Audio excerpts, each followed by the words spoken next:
সুন্নি না ওয়াহাবি এসব কবরে জিগাইবে না, এটা ভালো করে মনে রাখেন। এই এলাকায় অনেক ফেরকা আছে, আমাকে শুনাইছে না। এবার শোনেন, বাঞ্ছারামপুর এক মাহফিলে গিয়েছিলাম, গিয়া শুনি এখানে সব রসুল নূরের তৈরি না মাটির তৈরি, এইটা নিয়ে পুরা গ্যাঞ্জাম।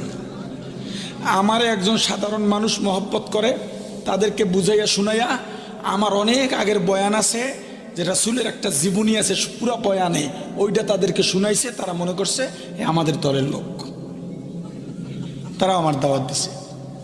আমি তো বেশিরভাগ সময় পাঁচকলি টুপি পরি, তা আমি তো ওইভাবে গেছি। এখন সবাই দেখি অন্যভাবে তাকায়, আমার দেখি এমনি তাকায় এমনি তাকায়। ব্যাপারটা কি?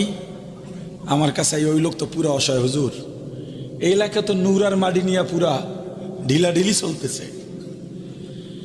আমি বললাম তো কমিটি ডাকেন। কমিটি আসছে। আমি বললাম কি হয়েছে আপনাদের, কি নূর মাটি? কয় হুজুর আমরা সবাই নূরের তৈরি। আপনারা নূরের তৈরি না রাসূল নূরের তৈরি? কয় না রাসূল মানে আমরা ওই মতের।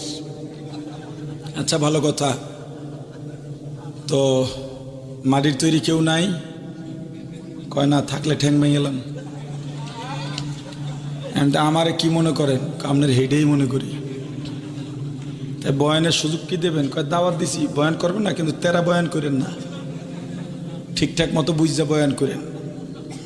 আমি অনেক আগে এই বরুড়ার কোনো একটা এলাকায়